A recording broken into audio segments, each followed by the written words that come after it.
During the past few weeks, it has become evident that the powers south of Israel are undergoing a metamorphosis and aligning themselves with the biblical script that is laid out in the prophets. Zechariah describes the scene in the Middle East as two mountains of brass, the biblical representation of flesh, having developed in the region surrounding Israel, between which the cherubim chariots will roar when the march of the rainbowed angel commences. We read in Zechariah chapter 6, verse 1, I turned and I lifted up mine eyes and I looked, and behold, there came 4 chariots out from between 2 mountains, and the mountains were mountains of brass. Zechariah chapter 6, verse 1. Well, Ezekiel describes these 2 mountains of brass in terms of the Gogian Confederacy to the north, and a southern conglomerate in alliance with the merchants of Tarshish who protest against Gog's invasion of the land. Ezekiel 38 verse 13 describes Sheba and Dedan, and the merchants of Tarshish, with all the young lions thereof, shall say to thee, which is the king of the north, or Gog, art thou come to take a spoil? Hast thou gathered thy company to take a prey, to carry away silver and gold, to take away cattle and goods, to take a great spoil? Well, this is also described in Daniel chapter 11, verse 40. Daniel describes these mountains of brass in terms of a king of the north and a king of the south, who provokes the king of the north, drawing him into the land. We read, at the time of the end shall the king of the south push at him, and the king of the north shall come against him like a whirlwind, with chariots and with horsemen and with many ships. He shall enter into the countries and overflow and pass over. Later, Daniel identifies some of the players holding out to the south of the king of the north when he invades the land. In verse 41, we read that he shall enter into the glorious land, which is Israel, and many countries shall be overthrown. But these shall escape out of his hand, even Edom and Moab and the chief of the children of Ammon. So the Southern Confederacy is a mercantile alliance under the influence of the king of the south, containing Sheba, Dedan, Edom, Moab, and Ammon. We have explored at length the merchants of Tarshish and the young lions, which equate to Britain, the mother lion, and its former colonial territories, now independent young lions, including in their ranks America, Canada, Australia, New Zealand, India, and South Africa. Well, John Thomas, when writing Elpis Israel in 1848, during the days of the Ottoman Turkish Empire, looked for developments which would see this group coming together under the influence of Britain. He wrote, but what is the lion power of which Ezekiel speaks? To ascertain this, we must direct our attention to the countries named in connection with the young lions. Of these, Sheba and Dedan are districts of Arabia. The men of Dedan are in the list given by Ezekiel as traders of the Tyrian fairs. The Dedanim carried thither the ivory and ebony which they procured from the isles to the eastward, and precious clothes for chariots. Sheba carried the chief of all spices, precious stones and gold. Dedan and Sheba were those parts of Arabia which lay convenient to the ivory, gold, precious stones, and spice countries of Africa and India.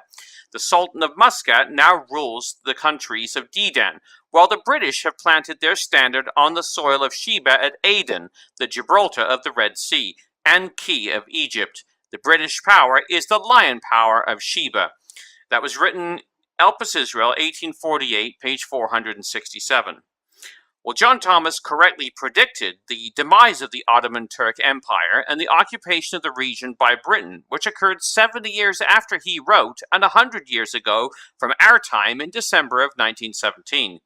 This gave room for the rebirth of the state of Israel, a preparatory move for the coming kingdom of God, described in the book of Revelation as the drying up of the river Euphrates in chapter 16, verse 12, where we read, the 6th angel poured out his vial upon the great river Euphrates, the waters thereof was dried up, that the way of the kings of the east, or the sun's rising, might be prepared. Well, once the nation of Israel was established in the land in 1948, Britain lost its direct influence in the region. The mantle was passed over to America, who would be the protecting lion for a period of time. Britain reintroduced herself into the region alongside her grown-up whelp when the Gulf Wars began in 1991, and has been there along with Canada, New Zealand, Australia, and others since that time to varying degrees. A conglomeration of nations rushed to the aid of Kuwait under President George Bush Sr., and then again after 9/11 when they invaded Afghanistan and subsequently Iraq to protect the Gulf states and consequently Israel from the aggression of Saddam Hussein. After a vacuum was created in Iraq, a new group, ISIS or Daesh, was formed in the region, and violence spilled over into other countries such as Syria, bringing Russia into the region during Obama's impotent stint as president. The whole arena has been undergoing terrific turmoil since the British departure as the protector over this region. It is worth taking a couple of minutes to consider the background of the players. Egypt was a British protectorate until it gained independence in 1936, remaining a monarchy until 1953 when General Gamal Abdel Nasser took over during a military coup. His efforts to destroy Israel were routed during the Six-Day War in 1967, but he remained in power until his death in 1970 when Anwar Sadat took over. Sadat tried to destroy Israel again in 1973 during the Yom Kippur War, but was defeated and began the peace process under President Carter and with Menachem Begin. He was assassinated in 1981, after which Hosni Mubarak took over and ruled until the Arab Spring protests when he was deposed in 2011. The Muslim Brotherhood under President Morsi ruled until the military overthrew him in 2013 and installed al-Sisi as the president. To the east of Israel is the nation of Jordan, which became an independent Arab state in 1946 as part of the partition of the region by the UN. Its ruler was King Abdullah, who fought alongside Lawrence of Arabia to oust the Turks. He was assassinated by Palestinian terrorists in 1951. His son, King Hussein, took over and ruled during the 1967 Six-Day War when Jordan was defeated and lost the West Bank territory, and again during the 1973 Yom Kippur War. He signed the peace treaty with Israel's Yitzhak Rabin in 1994. He died in 1999 and his son Abdullah took over the throne.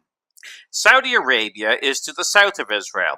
It became independent from the Ottoman Empire over a period of time from 1913 to 1925, when Mecca and Medina were incorporated into its territory. It was in 1932 that some of the areas controlled by the different tribal kings were unified under the name of Kingdom of Saudi Arabia, and Abdul al-Aziz was proclaimed king. The nation was ruled by the Saud family since that time. In 1938, oil was discovered in the region, making Saudi Arabia the wealthiest state in the region. Recently, in 2015, Saudi Arabia launched air attacks on the Houthi rebels in Yemen, citing Iranian interference in the region. In 2017, Saudi Arabia isolated Qatar in an attempt to have it cut ties with terrorist organizations. And in 2017, King Solomon named his son Mohammed bin Solomon first in line to the throne, and Muhammad began his purge of the kingdom to consolidate power. To the southeast of Israel is the Kingdom of Kuwait, which gained independence from Britain in 1961. It is ruled by an emir. In 1990, Iraq invaded Kuwait and annexed it. The emir and his government fled to Saudi Arabia. In 1991, the Gulf War saw the emir restored to power in Kuwait. In 2003, Kuwait was used as a base for the Second Gulf War led by America. The Kuwaiti emir survived the Arab Spring, which followed, during a very rocky period of politics. Recently, though, Kuwait joined Saudi Arabia in an airstrike on the Houthi rebels in Yemen. Now, to the far south of Israel, occupying the ancient area of Sheba, is Yemen. It gained independence from the Ottoman Empire in 1918. In 1962, the royal family was overthrown and the army set up the Yemen Arab Republic, beginning a civil war, where the royalists were supported by the Saudis and the republicans were supported by the Egyptians.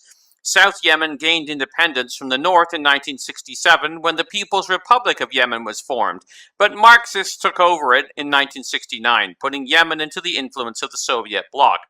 Following the collapse of the Soviet Union, Yemen reunited in 1990, although several groups have tried to establish an independent Yemen in the south. In 2011, the Arab Spring dramatically affected Yemen, and the president resigned. In 2014, the Houthi rebels took control of the north, and a new civil war began in earnest. The Houthis are named after their founder and are predominantly Shia Muslims and are backed by Iran and are violently anti-West and anti-Israel. The Houthis are considered terrorists by Saudi Arabia, the United Arab Emirates, and Australia. Well, these are the nations that formed the Edom, Moab, Ammon, Sheba, and Dedan contingent at the time of the end. They have been created in dried-out wadis of the Ottoman Empire. They have been through much turmoil during their development, but what is very interesting is that 3 of them are still ruled by kings. They are kings of the south, under the influence of the merchants of Tarshish, also unified under a monarch with the exception of its eldest son, America. Now we see them coming into the role described by the prophets. Writing before the dissolution of the Ottoman Empire, John Thomas stated the following: "The lion power of Britain has not yet attained to the limit marked out for it by the finger of God. The conquest of Persia by the autocrat will doubtless cause England to conquer Afghanistan, to seize upon Dedan that she may command the entrances of the Persian Gulf, and so prevent him from obtaining access to India either by land or sea.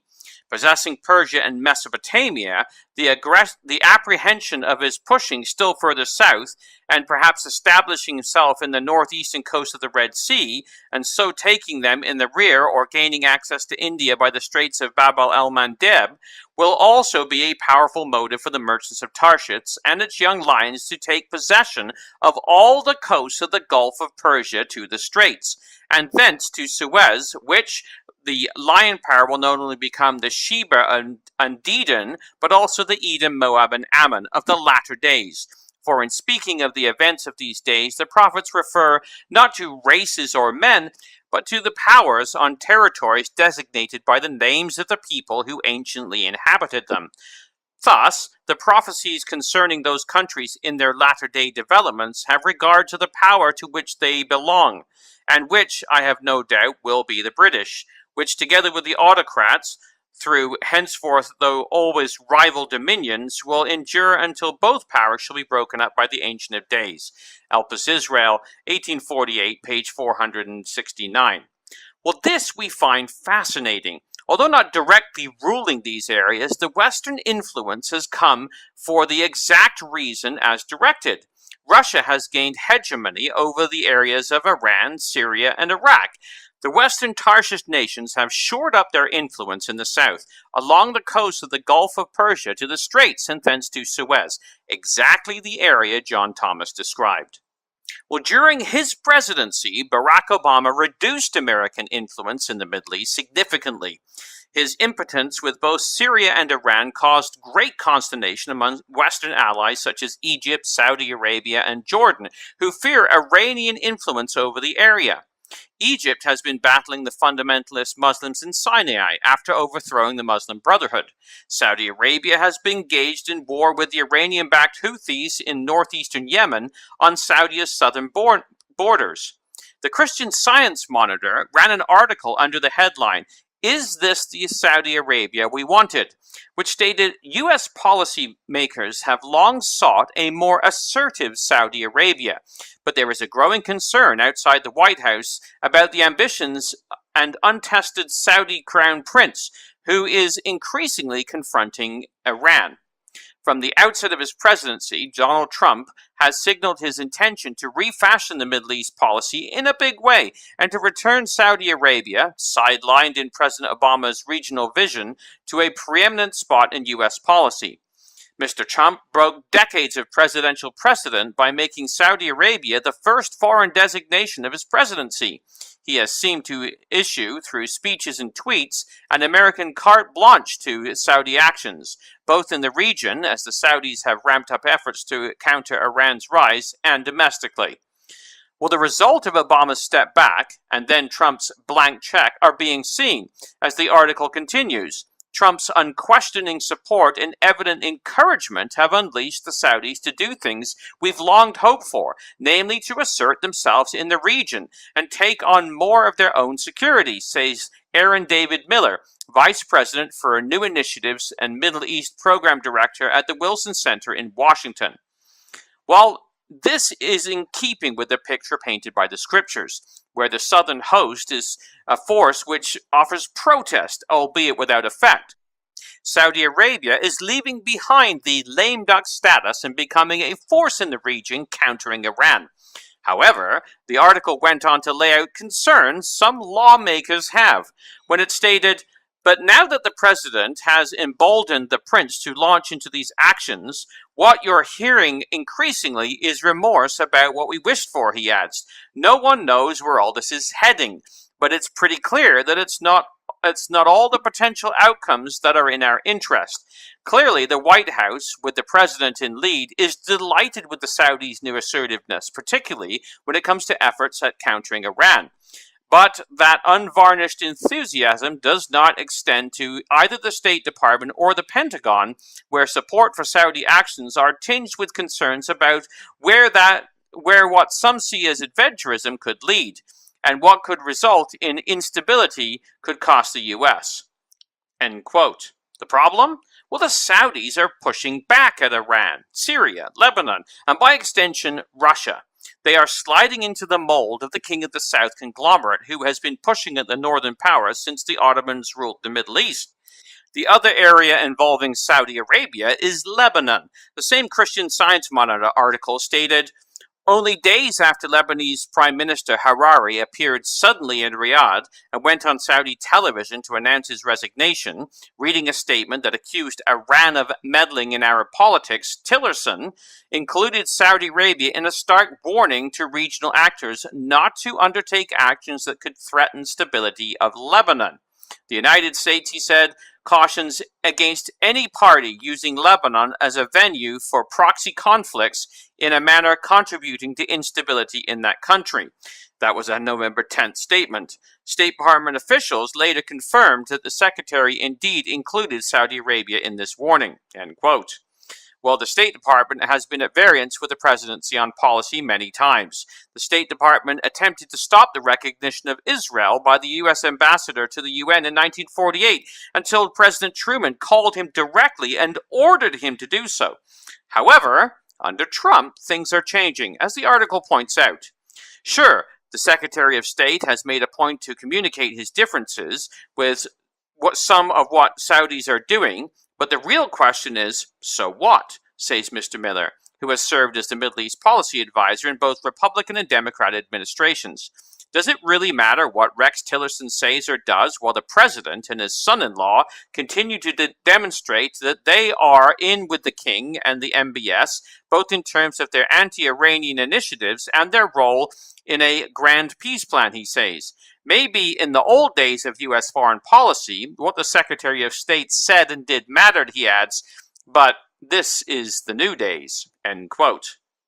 Well, Israeli Prime Minister commented on Hariri's resignation in an interview with the BBC's Andrew Marr on November 5th, where he spoke of Hariri.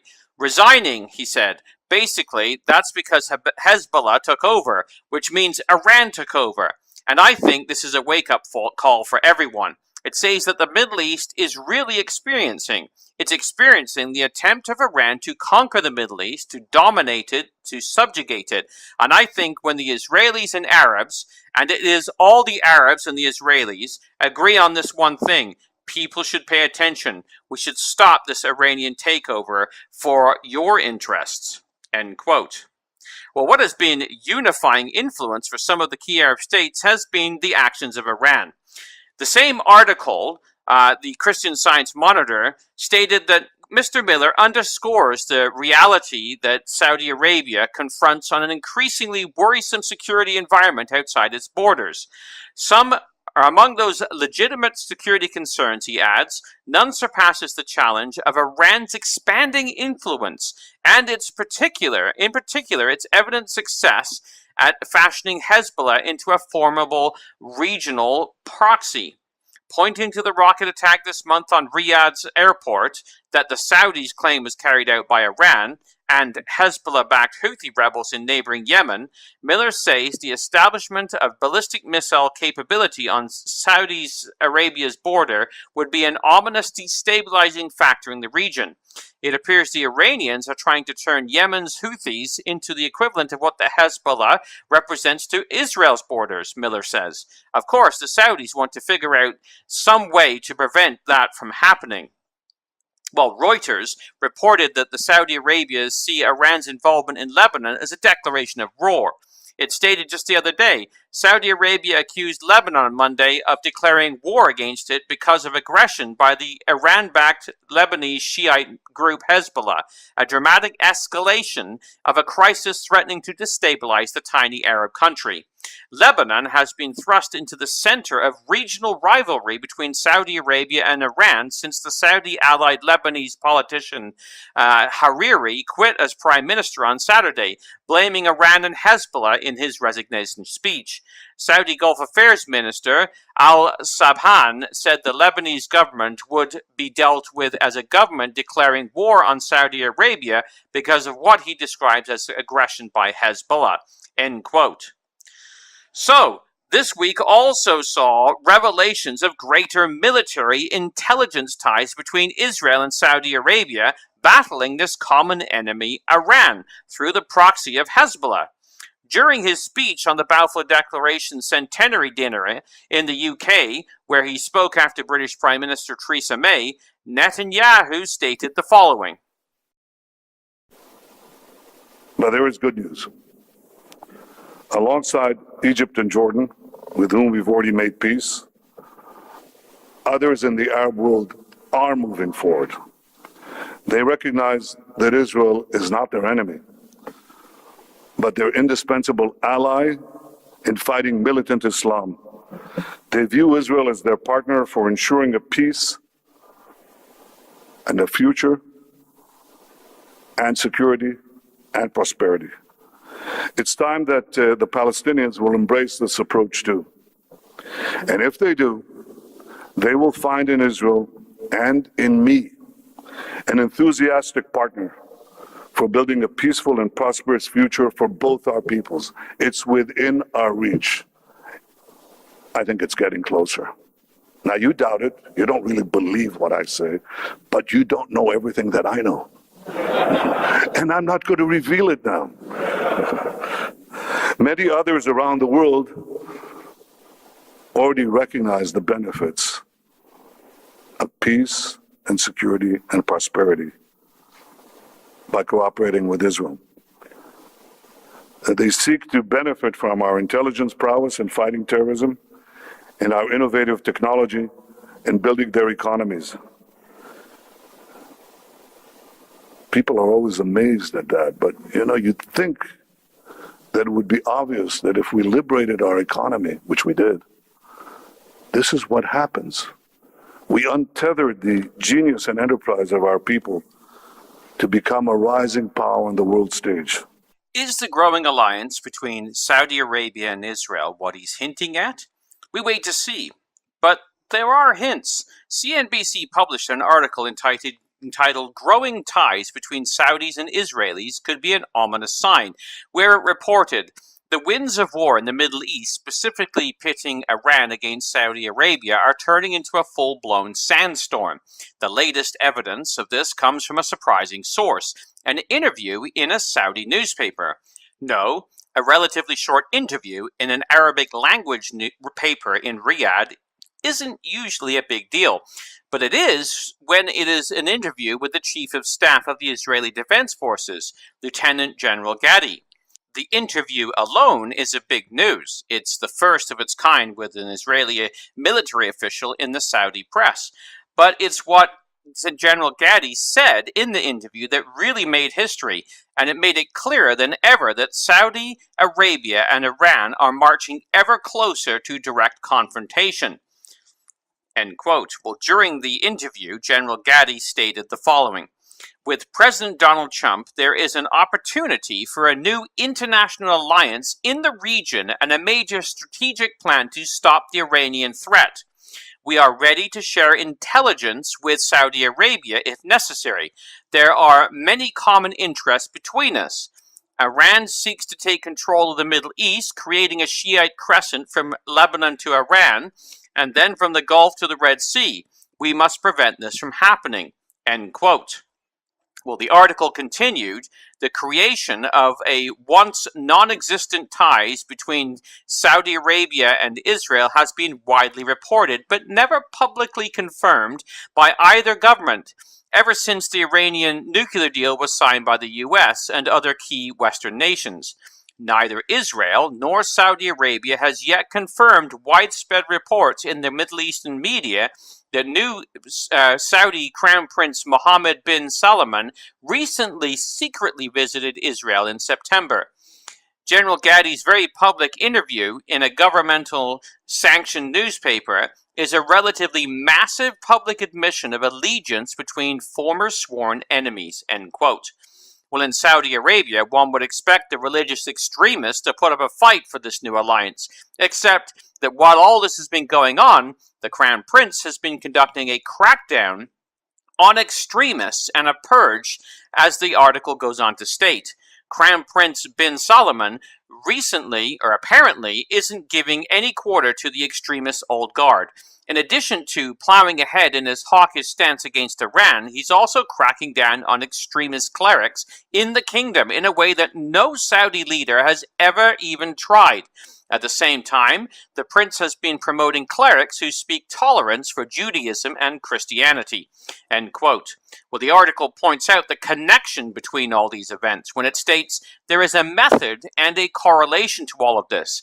Bin Salman clearly understands that to fight Iran effectively and earn the crucial support he needs from the US and Israel, he must present the world with a clear difference in culture and intentions than Iran.